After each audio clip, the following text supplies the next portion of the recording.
Hey, welcome to the Pharmacy Residency Podcast. Before we get started with the show, I just wanted to put the invite out there. If you are a current resident, PGY-1, PGY-2, or residency program director, and are interested in talking on the show, or if you even want to record an episode and have it published on the show, I had about 200,000 downloads last year, so you'll definitely have a good audience.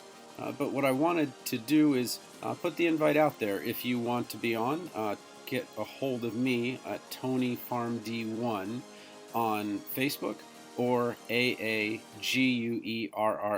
at dmacc.edu on email. Either way, you can get a hold of me and we can do an interview, or you can submit an interview and I can upload it to let people know more about either your residency experience, your residency program, or your residency journey. So let's get on with the show. Thanks again to Brandon Dyson, who was nice enough to connect me with Cory Perry, who is just an outstanding person, and really enjoyed talking to him. I think the big takeaway you're going to get from listening to him is just how together he is with everything, and it really is something I think so difficult that we've been so used to being graded on each aspect of what we do and competing in that way, that now you've got to change gears, and it's really just about talking person to person with patients, talking person to person with the RPD that you're going to be with or your residents. And over again, he just talked about how those connections that he's made with other people have been invaluable in helping him. But I'll let him tell you the story. Cory Perry grew up in Topeka, Kansas, and at the University of Kansas, he completed a Bachelor's in Pharmaceuticals Studies and a Doctor of Pharmacy degree. He then moved to Virginia to complete postgraduate training in oncology pharmacy at the University of Virginia Health System. In his spare time, Cory, his wife Anna, and their furry friend Walter love to check out local eateries, wineries, and breweries around Charlottesville. Hobbies include reading, writing, board games, hiking, and cheering on Kansas sports teams. So welcome to the Pharmacy Residency Podcast. Well, thank you. It's a pleasure to be on here. Very excited to offer whatever advice I can to any incoming residents and current residents even. So. Okay, awesome. Well, I just want to start out that we are not going to be contentious, but I graduated from Iowa State. Looks like you graduated from Kansas. So in basketball, we've already got trouble. And then Charlottesville or University of Virginia, I was waitlisted and denied because I was from Maryland, and they don't take kind of Iowa-Staters. So I'm excited to have you on because this will be a wonderful opportunity to talk to the enemy. I kid because I care. But no, tell me a little bit about going from Kansas to UVA. UVA was the school. It was my dream school. Charlottesville was my dream place to go.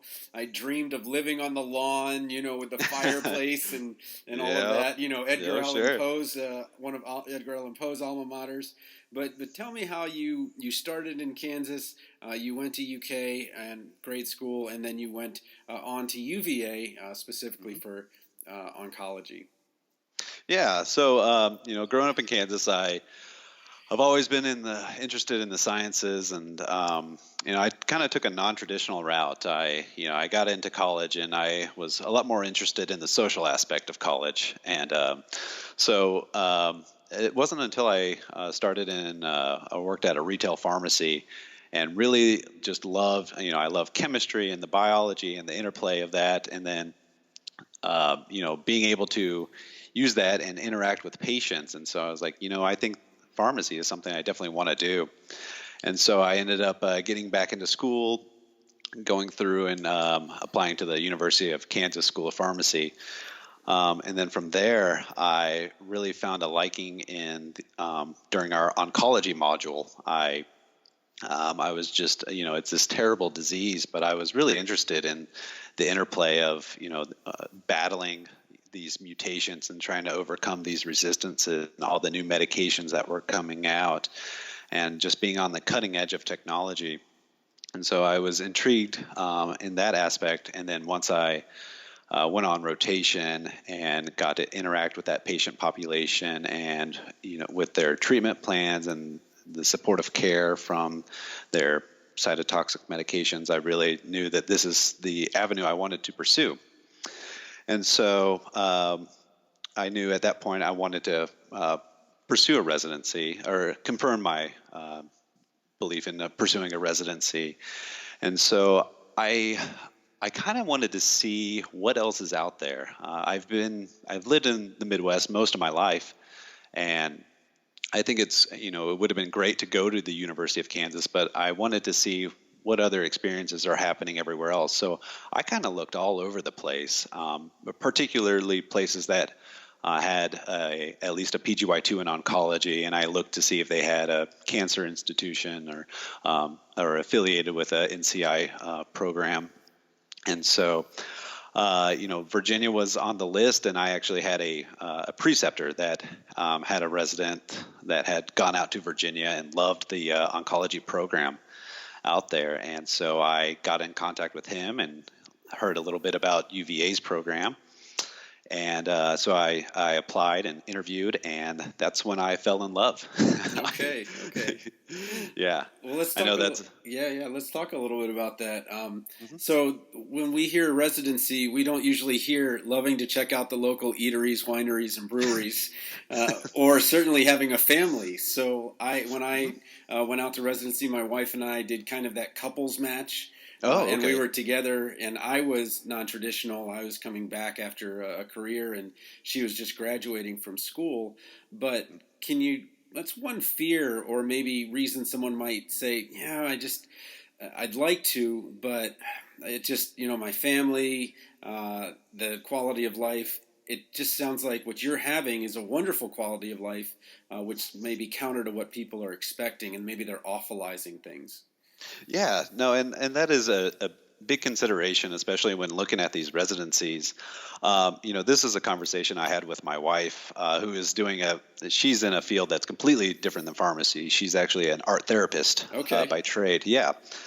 So she is very artistic, and I am not anything close to that. So, okay. But it was a conversation we had, and she really wanted me to kind of, quote unquote, pursue my dreams. And we decided not to limit ourselves geographically. I think it was a little easier because it was just the two of us and our dog. And, I think with kids, sometimes that can be a factor as well. But we still we still see our family plenty, and we're both very family oriented, and we knew that would be a big part. And if we moved somewhere far away, and so I think it's just important to have those conversations before, going out and really looking at some of these places that may be farther away. But yeah, I think it was it was a great conversation, and yeah. Okay. Well, tell me a little bit about the cost of living and how you might have factored that in. I'm a native Washingtonian, so I know the part of Virginia that goes into the Metro Rail, and I know where Charlottesville is. I've been there just a couple of times.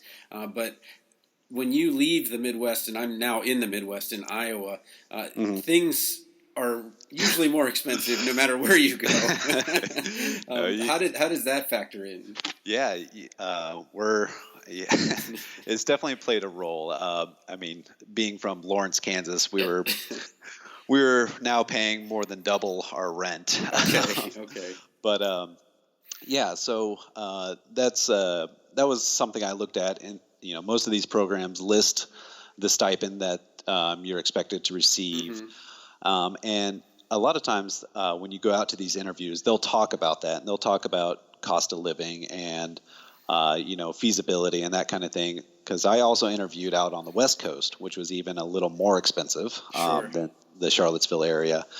And so every program I talked to, the residents would say that, they would talk to us about cost of living, and the vast majority of them said that it was very feasible to typically rent, but renting a place and still having, income to play around with afterwards. So it seemed to not be so much of an issue in some of these, these more costly areas. But yeah. Okay, well, let's talk about actually maybe going through the whole process. Mid-year is not till December, which is in quite a while from July here. But tell me a little bit about what your process was in that fourth year, in terms of maybe you've got your APPs picked out. You know you're going. You did or didn't go to mid-year the the meeting. I did. I did. Okay. Okay. So you went to mid-year, and then you went through the process. So tell me first a little bit about what your process was in terms of building up towards mid-year. What were the things you were doing in your APPEs in terms of making sure you have those recommendations, and then kind of figuring out what your map is. Were you one of those Excel spreadsheet people that has this kind of like triple fold map out, that they're, planning, that sorted Sure. everything out? How did you approach it? Yeah. So let's see. So I was fortunate enough that I ended up going my P3 year Oh, to okay. mid-year, and that was just I wasn't I didn't have any expectations that year, and I kind of just wanted to see it. And I think there's pros and cons. I don't think it's necessary to go your P3 year. Hmm. Um, I will say it was helpful in the respect that I wasn't as much deer in the headlights Okay. during the fourth year, Yeah. and so it was nice to kind of see it and what it's going to be like going into that fourth year. But so yeah, during P4 year. So during APPEs, I made sure, and for me in particular, I wanted to have the oncology experience and make sure that this is something I still want to do and go into long term. And so I made sure I had those rotations set up that I was interested in. And then I think another huge advantage is to talk to your preceptors about research opportunities. Okay. The sooner you can have that conversation, the better. I believe the abstracts for mid-year are due in October. Ooh, that's So early. yeah. So it's just the abstract, so Hmm. you can get that together and still work on your poster after the fact. But you need to have an idea and have done the research and data collected and that kind of stuff. So the earlier you can get that, the better, as far as your rotations. And that'll kind of depend on what your rotation schedule is and what you can work into. And so, and then as far as preparing for mid-year, I would say I'm definitely not an Excel spreadsheet guy. Okay.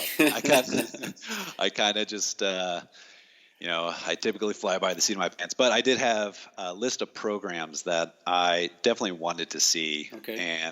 and again, a lot of them had a PGY-2 in oncology that I had selected out. But I did have some predetermined questions. I wanted to ask a few of them. I did extensive research on a lot of them, just on their websites and that kind of thing. The ones I was interested in, and so when I would so the time when residency came, or sorry, when midyear came, Hmm. I would go to these booths. I'd have a list of questions, but I kind of just went with the flow. I think it's okay to go off script. There are a lot of people that go up and they have this list of questions and they go 1 through 5, and that's fine too. That Yeah. works. Yeah. But I think sometimes it's interesting to hear what other people ask, and so it's okay to go in with a group and hear what others ask, and then as things come up, you can bounce off other people's questions, and so I think that was kind of my so-called game plan. Um, but I think one of the big things I wish I would have done a little more is just keeping more of an open mind while I'm Okay. there. I think I had these places I definitely wanted to go see, and there were quite a few, and so you try and make it to all of them. But there were definitely some booths there that I think were really really cool, and the residents were very approachable, and I didn't probably spend as much time going to some of these places I maybe didn't look at beforehand. Um, so I would just keep an open mind when you're there at the showcase, just looking around and seeing what else what all's out there, because there are just there's so many programs out there that it's just too hard to keep track of. So Yeah, no, I went to, I want to say maybe it was 2 years ago that I went, and I guess the things that I just remember are like UNC just had these kind of banners like you're going oh down this yeah, castle, right, into this castle, and here's PG, saying each of the kinds of programs, and then Cleveland Clinic, Iowa, and it was kind of these just very large groups, but I feel like students really struggle when they keep hearing, well, it's just, you just got to be a good fit. And they're like, whoa, whoa, whoa, hmm good fit. No, I just give me the check boxes. I need to. No, it's just if you're a good fit. If you get along with them, they get along with you. No, give me criteria. right, Give me something to check off. So, exactly. and it sounds like that's how you kind of went into it. Like, I don't know. Let's see who I mesh with. Let's see who I get along with. So tell me a Yep. little bit about how you kind of just kind of went in there, and sometimes you've got the gunner in there with their 5 questions, and Yep. they're going Yep. to go through it, and you're like, "Oh boy, I'll just come back later." And then you've got the completely alone person. You're like, do I go talk to them? I mean, well, Yeah. so how did you kind of how do you start the conversation? I guess because they're in there to talk to you, but there's just some you know 9,000 other people Right. trying to talk to them It's too. it's daunting. It is. I would so let's see. So I would go for some of those bigger programs. It's almost impossible to find someone alone.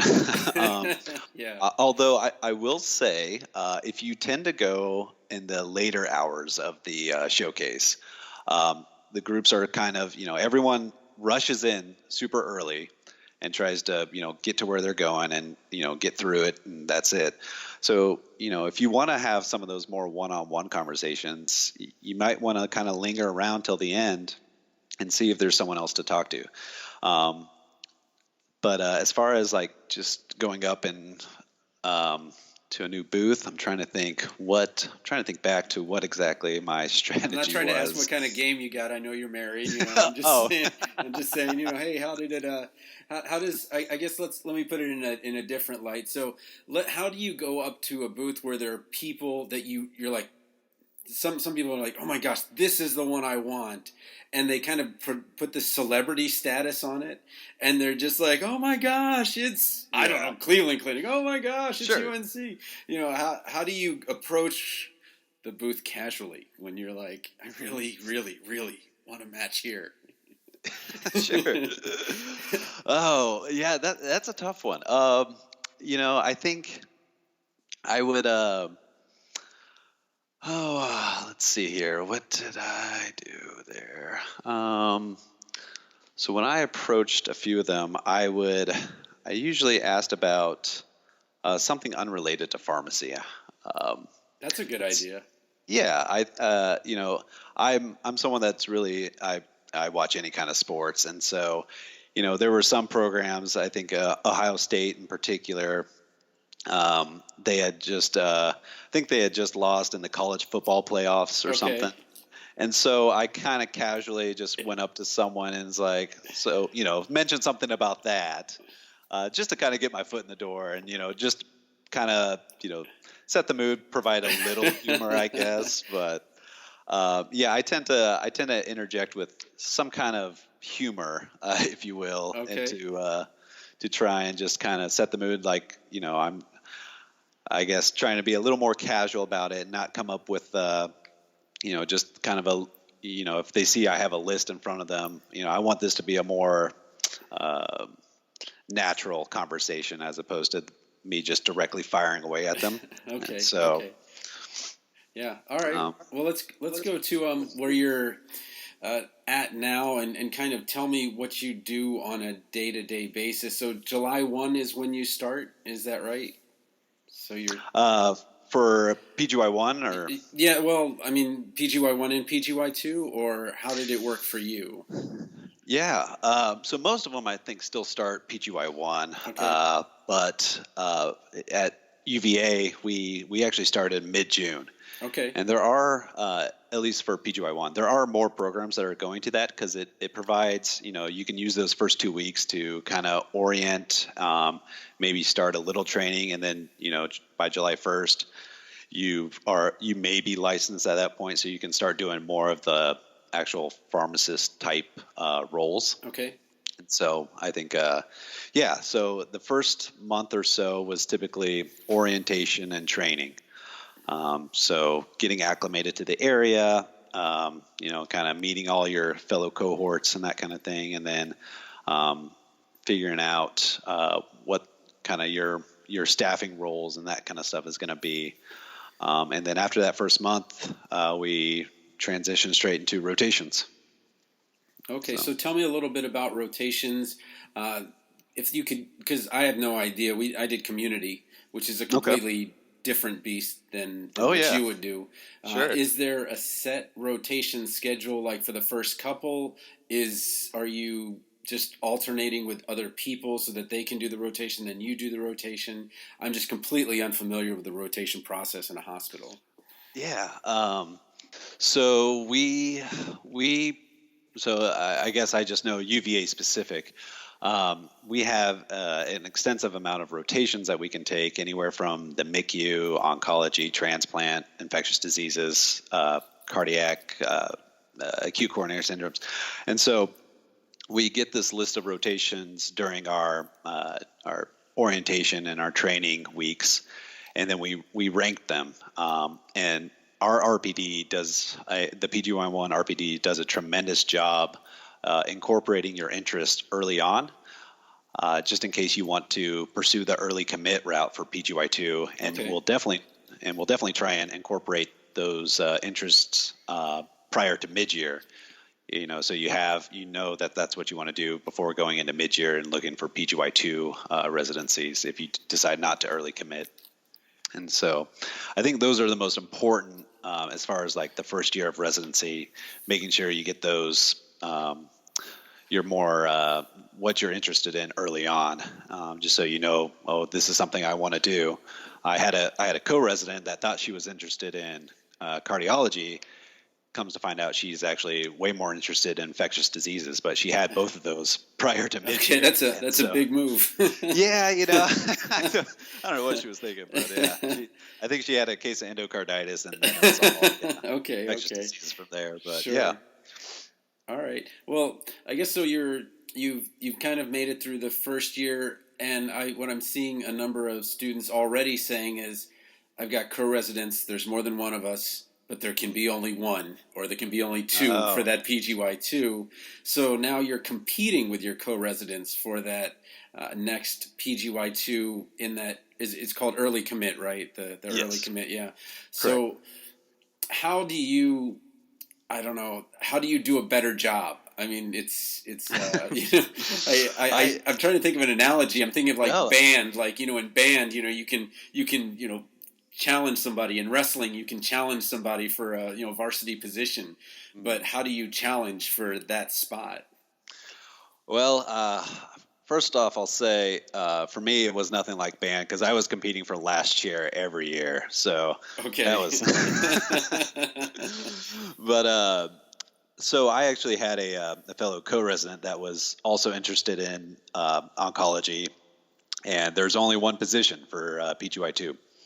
And so, I don't know if it was so much trying to outcompete them, but just we would talk about it all the time. My co-resident and I, we had a very, very open conversation about, what we're looking for, and we were both very open to the idea of the other one getting the residency. So I think it definitely helps to hopefully have that conversation prior to the early commit process, just to kind of get it out there and just, talk about it. And then, so it didn't really it never became a competition. It more just became, this, you're both just striving to do your best, but, in the end, either one is happy for the other, I think. And so, I think just talking about it with your other co-residents is important. Yeah. Okay. And then what do you do on a day-to-day basis in oncology? I know that some of the more difficult specialties are those where success rates with patients may be a little lower. And I know sometimes practitioners will shy away from them. You've actually moved towards Hmm. specialty where you don't get the success rates that others do. How did you get there, and then what do you do on a daily basis that kind of keeps you going and that keeps you helping these people that so need your help? Hmm. I would say the thing that keeps me going is definitely the patients themselves. Just getting the time to interact with them, whether it's on the inpatient setting, they're up on the unit, or if it's even like right now where I'm out in the clinics. Um, they are so appreciative of all of our help, and really just can't thank you enough for everything that you do. And it's a very rewarding feeling, and they're definitely the reason that keeps me going, and you know allows me to do what I can for them. um, and I think yeah, I'd say that's the biggest part for sure. When I'm reading these letter of intents as students are kind of trying to get in, I read maybe 50 or 60 last year. I offered to make some corrections or to look at them. Oh There were yeah. a couple that were really good that really had the human element, but so many of them were very, I guess the word is forensic.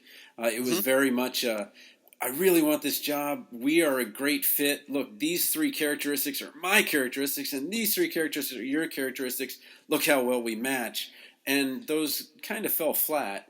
But every Hmm. time I read maybe a story or two about a success or even a failure, then a success, I was always so much more ready to read that letter of intent and kind of maybe even read it twice. What? Yeah. How do you incorporate your successes or your failures into the application process, whether a letter of intent or the conversation that they have during the interview?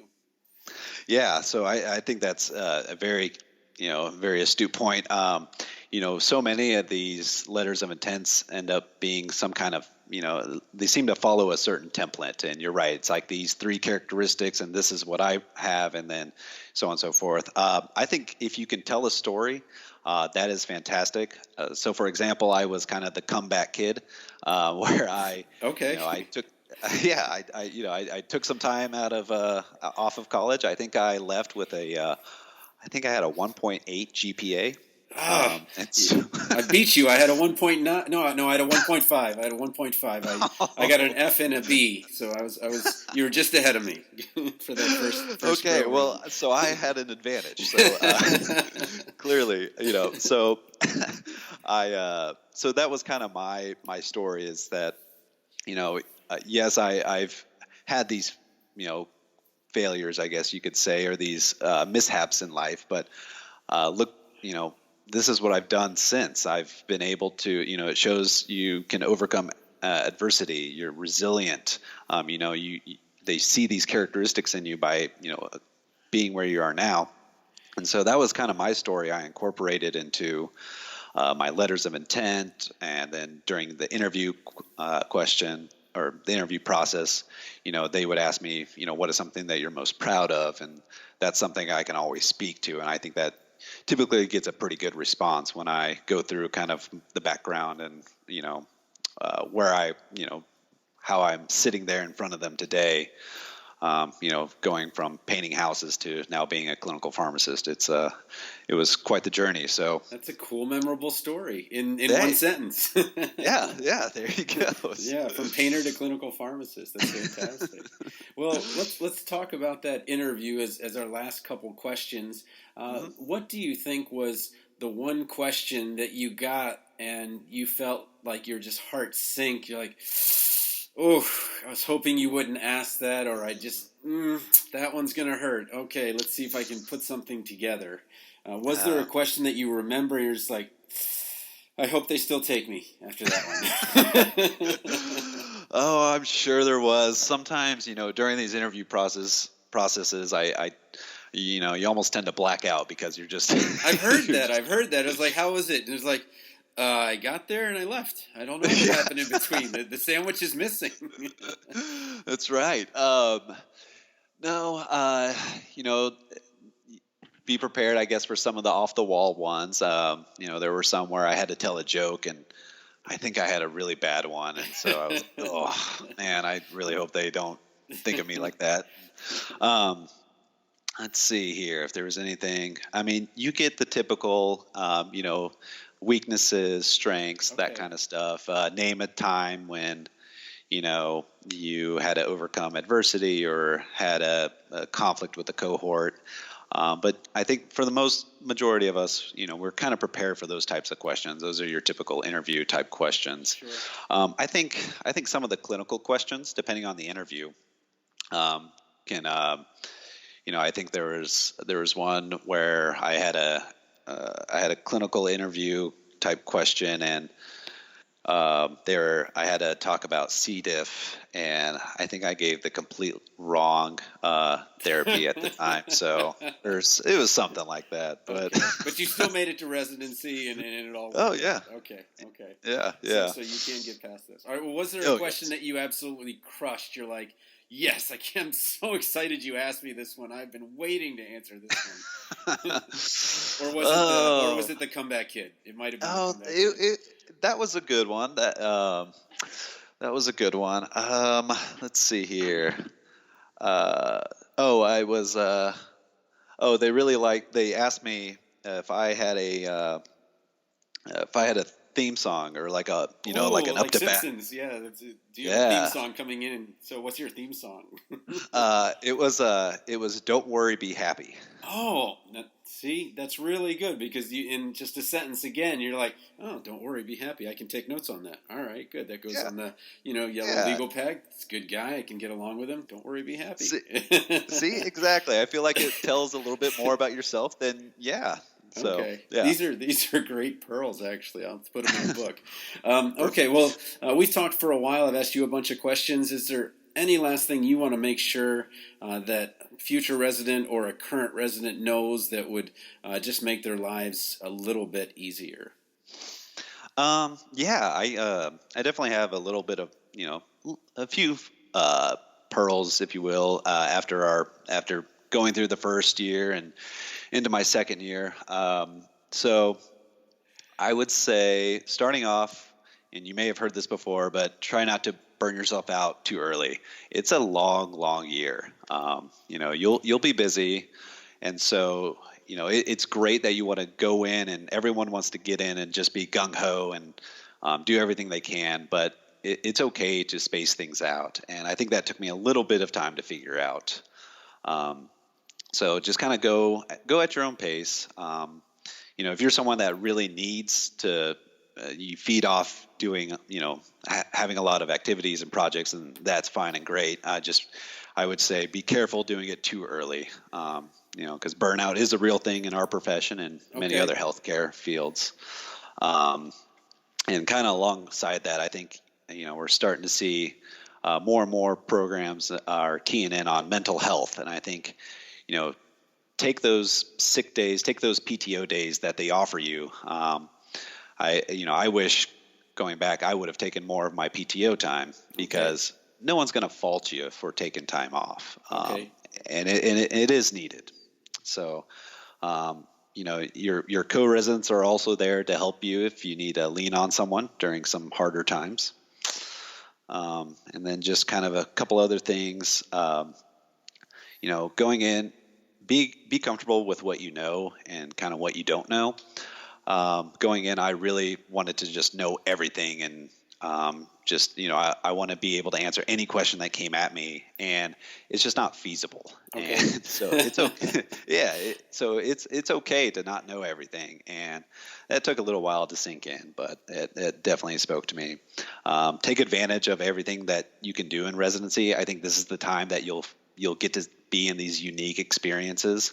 Because once you're out of residency, you're clocking in and putting your time in, so you might not have the same opportunities to learn and do some of uh, these other things that come up during your residency, especially conferences. Making sure to take advantage of those and really reaching out to those people that are interested in the same field that you are, because they're there to talk to you just as much as you want to talk to them. And then finally, just kind of work-life balance. It's very easy to give up a work-life balance. And so some advice that was given to me was to try and keep at least one goal starting off, whether that's, hey, I'm going to get X amount of hours of sleep each night, or I'm going to work out every day after I get home, or something like that. Just keep at least one of those goals and keep it, try and stick with it, and then you can slowly add your goals back in as you go. But just making sure you at least keep something, and then actually making time for activities, especially with your new co-residents. Even if you're exhausted after a day, spending that time with your co-residents is really energizing. It can really help you get through some of those longer days. And yeah, I mean, I'm sure I could go all day, but Okay. Well, downtown Charlottesville is a nice place to hang out. So yeah, absolutely. We've definitely got to explore a lot of that. So it's been fun. Cool. All right. Well, thank you so much for being on the Pharmacy Residency Podcast. Oh, of course. Thank you for having me. I really appreciate it. Hey, thanks for listening to the Pharmacy Residency Podcast. And if you're interested in learning more about the interview process, go over to Amazon.com, where you can check out 100 strong residency interview questions, answers, and rationales in print book, ebook, and audiobook.